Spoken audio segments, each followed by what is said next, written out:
Okay, hello everyone. Welcome to our podcast. My name is Paris and I have our members here. And if y'all can just share out your names.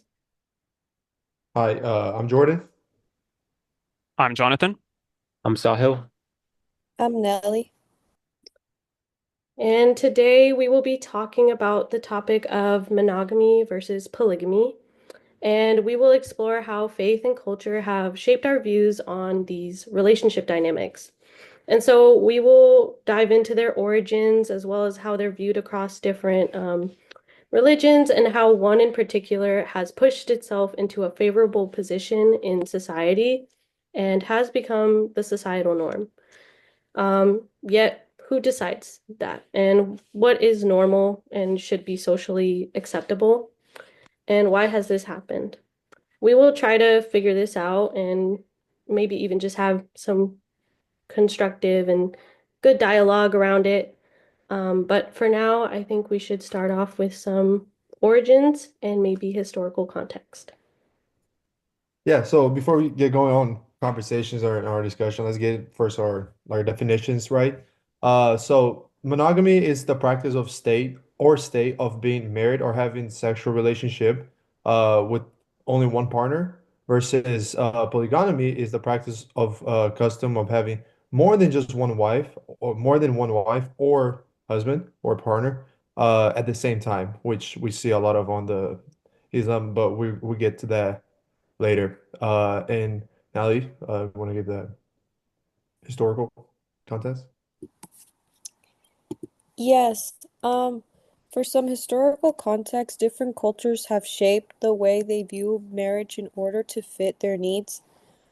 Mongo Monogamy has been supported by colonists as they push out a pure narrative based on their Christian influence meant to create an organized position of power among a couple.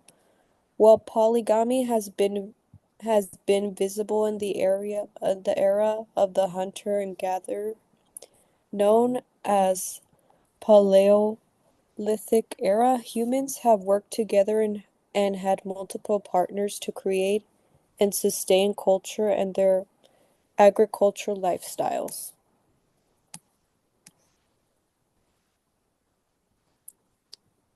Um, Perfect. We also have different types of polyagamy. Sorry, polygamy.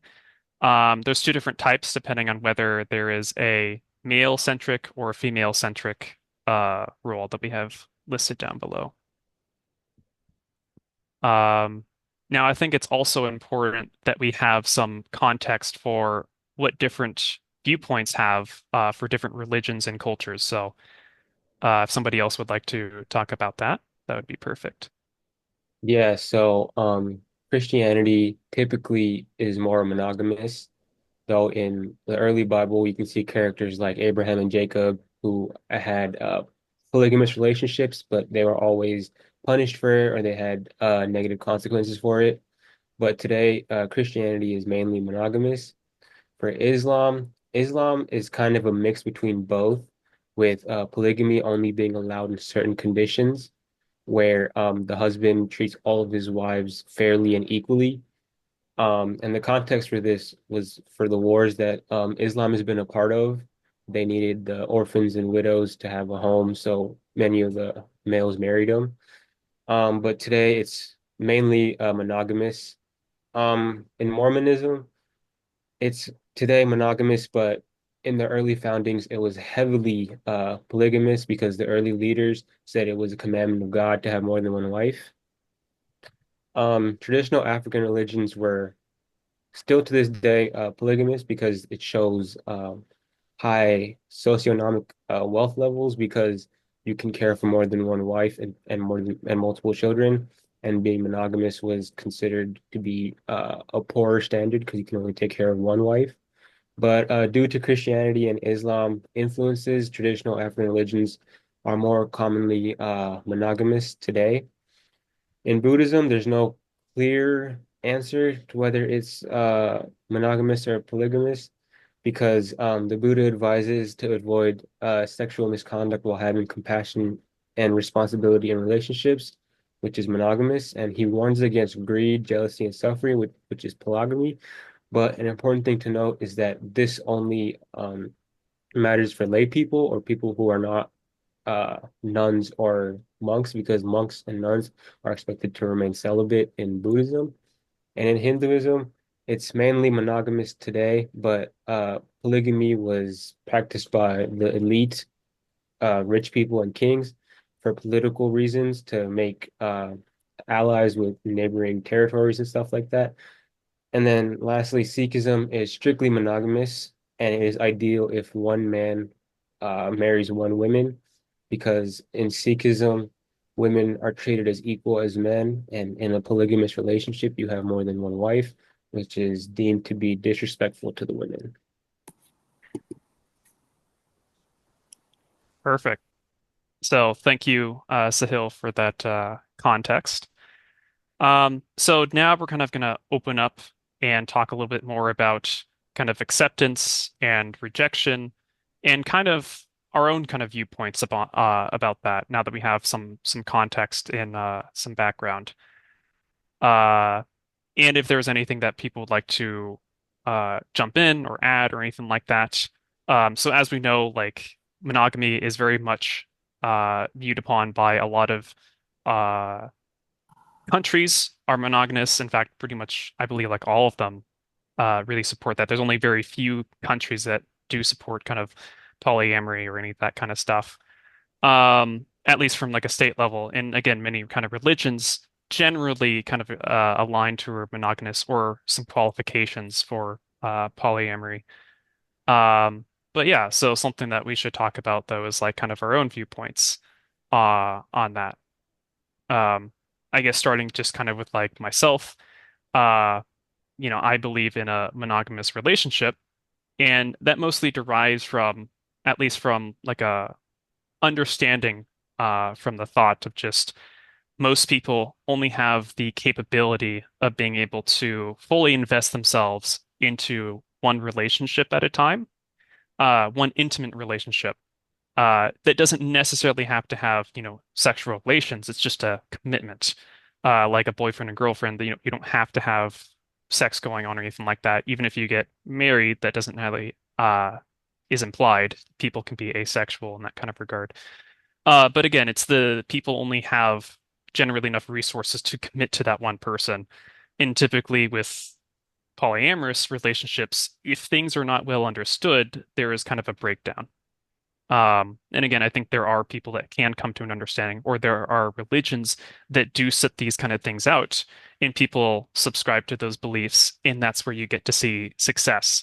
I think there's a breakdown when there really isn't a lot of rules or there's anything that goes, and that's where you have problems that kind of come into place. And I think that's kind of why we see a lot of discourse because of that turmoil of kind of like unspoken rules that are kind of broken or not really said. Yeah, just adding to what you said, I want to just ask, is there anybody in our group that agree with polygamy traditions? It's okay if it is, like, we just ask because I believe we all monogamy more to the side.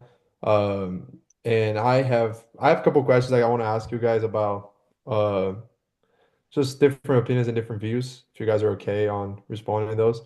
But obviously, we understand that this is monogamy or polygamy are more related to the marriage traditional. So, like, it's not the action of having multiple partners without any significant like commitment to the person or to the partners. Uh, but it has been taken differently, like from different cultures or different people. Uh, more on Western world. So I have one question I wanted to kind of talk to you guys about. How has the rising of open relationships in more Western culture has challenged the traditional ideas of monogamy? Meaning, like, how's this open relationship that a lot of people nowadays have has affect the other side of the traditional, especially in the Christianity, how we see like one person for like one man for a one woman and this kind of stuff. Like how you guys think that has a challenge or influence? Think it has influence greater, smaller, has to do with the younger age, has to do with social media, has to do with like influential people. What do you guys think? I think society has just kind of evolved and we're just kind of open to different perspectives and kind of views. Like, and we're able to see that through social media for sure. Um, so I feel like, so I'm kind of gonna go back and like, I feel like polygamy to me, I don't, it's something that I understand people practice, but it's not something that I would personally practice. But I'm not gonna, in my words, yuck their yum. Like I think that's something that they totally are um like that's a valid opinion and kind of way of going about life. And could you perhaps repeat the question one more time and just like kind Yeah, of no, I'm just trying to say very simple words. How do you think having those people that has open relationships with others, like, oh, I'm dating you, but I might as well like talk to somewhere else, like somebody else as well, like sleep with other people. How do you think that has influenced society, especially in the Western world? Uh, and how does that challenge affect the more monogamy side that we believe today in Christianity? How do you think that has influenced or made it difficult for other people to have this like only one partner for their whole life? Like why you think it has risen as much as it is today? like how polygamy kind of affects Christianity, like and Yeah, I'm not really talking about just like polygamy side, but more like on the like how to open relationship in general. Because I feel like polygamy would be more in terms of marriage. For example, how Islam, some of the culture they do that where they have like four wives, for example. Those are like wives already, so they're more committed like already. That's like a marriage commitment. Versus in the Western world, we have more people who are like, oh, I'm dating this person, but I have like open relationships, so I can talk to multiple people. So is my partner. And like, how does that has affect the traditional ways of Christianity with monogamy or other religions that also follow the monogamous traditions? mm, I guess I would I guess I need to think about it a bit more because yeah, Anybody else have? yeah, but does anybody else have anything? Sure. I guess to like reframe it, I guess the thing you're getting after is like commitment, right? Yeah. Um, and I guess like to reframe some things, we have like monogamy and polyagamy and stuff like that. Um, those are like again commitments as far as like marriage is concerned, but open relationships are just kind of like anything goes. There isn't a commitment.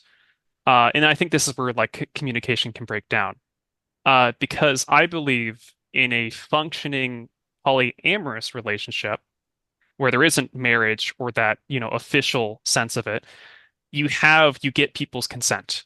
In an open relationship, if you have three other people, you go to each of those three other people, you ask them, "Hey, I want to add in a fourth person," and you get all of their consent, and that's how it works. It's supposed to be consensual. Um, and I think that's where, again, people typically have a misconstrued idea where it's you just have multiple sexual relations or multiple intimate partners, and that accountability isn't really thought of. And I think that's kind of the breakdown. Um, and I think there's kind of a reversal in that there's a lot of openness towards relationships. It's just the official side, the commitment side is a little bit more um, strongly enforced, right? A lot of countries don't allow for polygamy, but the open relationships are, you know, we'll call it more accepted, the more prevalent. And I think this is something that, at least in the Western side, has come up since like the 60s with the free love movement and the hippies, but isn't necessarily inherently new, right? This is something we've seen throughout history. It's just kind of a resurgence of that. So maybe someone can jump in on that idea of commitment as something that we might have seen change or people's view on it, people's stance on it, as far as relationships go? Yeah, I know for Islam, at first, like polygamous relationships were okay and they were encouraged. But now, since, as you guys have said, like commitment issues have changed, it's actually been illegal and discouraged in many Muslim majority countries. And this is because many people are feeling or they're saying that not all of the wives are getting treated equally. So that's why Turkey's countries like Turkey and Tunisia have actually made it laws where it's not allowed to have more than one wife. And this is not just in Islam, it's in Hinduism and Sikhism. We have the Hindu Marriage Act of 1955, which made it mandatory for all people of the Hindu faith to practice monogamous relationships and marriages. And in Sikhism, the Anand Marriage Act, it prohibits polygamous relationships in people of Sikhs. So it just goes to show how we have moved from like a society and world of polygamy to just focusing on more than one wife. And we can say that's because of economic reasons. And it's gotten so bad where people are barely affording to live in their own houses and people are having to downgrade their quality of life. So having to support a bigger family is generally harder, which can be like kind of a reason that we're seeing the shift, but there could be other things as well. Um, yeah, I would like to add on that also like social media has a lot to do with how it's changed over time today, with dating apps and shifting gender roles and more focus on personal goals. Relationships have become more flexible but also more complex. And commitment is less sticking it out to no matter what and more about choosing each other every day. Yeah, I think that's something that has come up in our previous discussions, especially the idea of like commitment, right? Um, and also affordability. I think that's a pretty big one. And now just kind of thinking about it, there might be other economic reasons why, aside from just like personal finances, like again, if you have a polyamorous relationship, more technical things like taxes or even, things about inheritance, how all of those kind of work out. I'm not sure if there are people who have thought about them or whether there's been a lot of hardships about trying to figure out those laws, but at least from the commitment standpoint, as Nelly you brought up, is um, we've seen even within monogamous relationships, again, marriage, we've seen divorce rates kind of increase.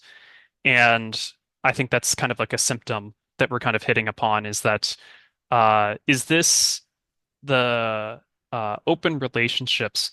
Is this more of like a symptom of people of like our generation being unwilling to commit to a relationship? And as like Sahil has brought up, um, could that be spurred by like finances? As well as again like cases of abuse or like just having equality where everyone can have the same standard of living. What do you think might be those driving factors for, our current times, or again, even just looking within our generation? What does that even look like for commitment, for monogamous relationships, or just relationships in general, and the tiebacks between that and open relationships? What do you guys think about that? I think a big driving factor of it is like our lecture in class about the music we listen to. Like we hear these songs about these rappers and artists having more than one wife or having kids with multiple women and kind of bragging about it and making it seem like it's a good thing. So I feel like that's kind of driving at least the culture in the US, driving like the up and coming generations to believe like, oh, polygamy is a good thing. You see my idol or this person, he's rapping about it or he's singing about it, so maybe I should go out and do it. I just think that like we as a society need to do better in what kind of music we put out because like we heard in class, it's all about like money and like polyamorous relationships. And I feel like that's just gonna drive this up and coming generation down and make them have the wrong values in life. I feel like when we discuss like polygamy, I feel like um and it's I know you mentioned music. I feel like that is a factor in kind of like determining how society views relationships and kind of, kind of wants to step out of that. But I also feel like because of, our past with monogamy and it's kind of being perpetuated by this white supremacist kind of patriarchal kind of system that we kind of go off of, which is um what is the word? It's it's the traditional way, and I just feel like our society now we're individualistic and we're kind of okay with differences and we're willing to try things out of kind of the stereotypical or stereo typical norm, So I just feel like with polygamy, I just think we're understanding in the terms of relativism, I believe, like that it's okay to have different perspectives and kind of different beliefs and just kind of like trying different things and experiencing things because I think that's what our society is willing to do as we, really willing to do now. So I don't know if that makes sense, but yeah. I think like it ties back into what we've learned in class with the Catholic social teachings in trying to, regardless of what this kind of looks like, it's promoting people to kind of be their best. And I think something that Sahil you brought up is like people's listening to music. Um, in essence, it's almost like a thing of you reap what you sow, right? And if you're sowing, uh, you know, if you're sowing things that typically promote bad behavior, uh, you would expect to see that kind of later down the line. But we also, I think, as an important thing is that, we have to have boundaries for ourselves and for other people. And it's also having an understanding of, again, promoting people to, be their best, whatever that looks like, and being accepting of that, kind of regardless of our viewpoints. And again, like tying this back to monogamy versus polyamory, people have different viewpoints. And I think, again, it should be things that we should look forward to and we should help people for whatever is right for that person that promotes a good, healthy relationship. And I think there might be some cases where people they might want to go for polygamy, but they might be better suited for a different kind of role. But at least I think again, to what you said, like Paris is like the Western society or, in America, people are pretty open-ended about this kind of thing. And so allowing that space for people to try out or experiment for what it's worth, there is definitely a lot of space for that. Then again, I think like we have to go back and say like support whichever decision people choose for, and as long as it's the right one and promotes a betterment of their outcome in their life, I think that's good to have. Yeah, and I just wanted to add one more thing of just like Aquinas had stated before that he kind of talked about the Catholic social teachings and talked about common good and just that despite having different religious affiliations, that we should just care for others, despite relationship status of monogamy or polygamy. So I just think that that is what should be preached at the end of the day. So that is just my last kind of uh, bit. Great. Does anybody have any closing comments, suggestions, questions that we might have to look into the future? I agree with everything you guys said. Very. I like the part where he said Sahil said about a lot of people get affected by like economic purposes, financial stability and all that. Uh, and also because people are very not insecure today, but I don't think people work with their like confident the way they like the kings used to do when they had like four wives, and that was a normal thing. I feel like today we don't feel confident enough in our shoes and all that to be on that situation. I feel like that's why most people go for monogamy or believe that monogamy is more important as well. That commitment, as you guys said, is very, very important. Yeah, Great. but Well, thank you good. all for listening to our podcast. Hopefully you learned something, and we're looking forward to your feedback. Thank you. Thank you. I